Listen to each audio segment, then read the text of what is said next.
আসসালামু আলাইকুম everyone, welcome back to my channel Alu's kitchen. আশা করি আপনারা সবাই ভালো আছেন। আমি আজকে আপনাদের সঙ্গে শেয়ার করছি সাবুদানার পুডিং। আশা করি এই রেসিপি আপনাদের অনেক ভালো লাগবে। তো দেরি না করে চলে যাই মূল রেসিপিতে। সাবুদানার পুডিং বানানোর জন্য এখানে আমি হাফ কাপ সাবুদানা নিয়ে নিয়েছি। এখন দিয়ে দিচ্ছি পানি। সাবুদানাগুলো স্বচ্ছ না হওয়া পর্যন্ত ফুটিয়ে সিদ্ধ করে নিব। সাবুদানাগুলো স্বচ্ছ হয়ে গিয়েছে। এবারে আমি এগুলোকে ছাঁকনির সাহায্যে ছেঁকে নিব। এই সাবুদানার পুডিংয়ে আমি কোনো জেলাটিন বা আগার আগার ব্যবহার করব না, সেজন্য আমি এখানে নিয়ে নিচ্ছি রুম টেম্পারেচারে 5টা ডিম।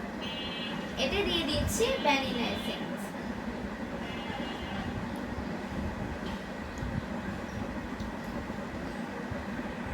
এবারে দিয়ে দিচ্ছি 1/4 চা চামচ লবণ। মিষ্টি খাবারে যারা লবণ পছন্দ করেন না তারা চাইলে এই লবণটা স্কিপ করতে পারবেন। এখন দিয়ে দিচ্ছি হাফ কাপ পাউডার সুগার।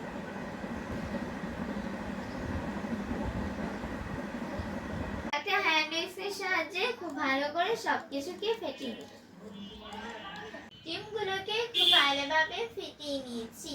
এখানে আমি আধা লিটার লিকুইড মিল্ক জাল করে ঘন করে নিয়েছি। এবারে দিয়ে দিচ্ছি হাফ কাপ গুঁড়ো দুধ।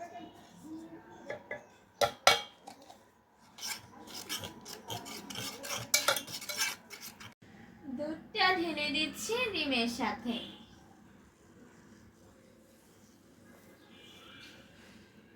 এখন সবকিছুকে খুব ভালো করে মিশিয়ে নিব।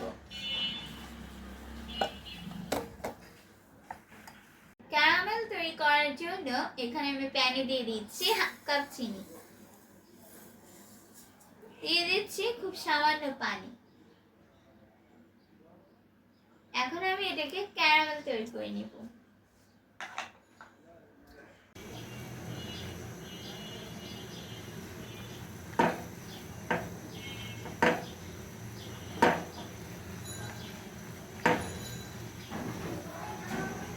যে পাত্রে পুডিংটাকে সেট করব সেই পাত্রে আমি ক্যারামেলটা ঢেলে সেট করে নিয়েছি। একটা ছাঁকনি নিয়ে নিয়েছি। এখন ডিমের মিশ্রণটা দিয়ে দিচ্ছি, তবে এখানে পুরোটা ডিমের মিশ্রণ দিব না, কিছুটা মিশ্রণ রেখে দিব। আগে থেকে যে সাবুদানাটা সিদ্ধ করে রেখেছিলাম সেখানে বাকি ডিমের মিশ্রণটা ছেঁকে দিয়ে দিচ্ছি।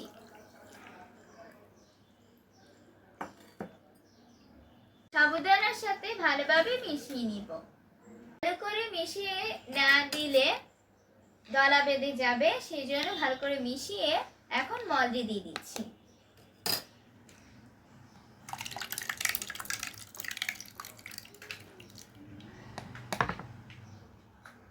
মল্ডে ঢাকনা লাগিয়ে দিচ্ছি। হাঁড়িতে স্ট্যান্ড বসিয়ে দিয়েছি। এবার দিয়ে দিচ্ছি পানি।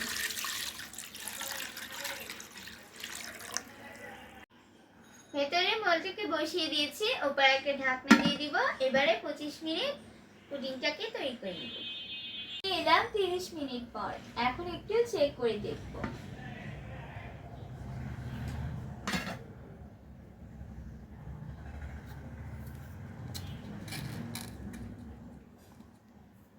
ওয়াও, অনেক সুন্দর হয়েছে। এখন একটি স্টিকের সাহায্যে চেক করে দিচ্ছি এটা হয়েছে কিনা। স্টিকটা ক্লিয়ার বের হয়েছে, তার মানে এটা তৈরি। এটাকে 1 ঘন্টা ফ্রিজে রেখে ঠান্ডা করে নিব। 2 ঘন্টা পর ফিরে এলাম।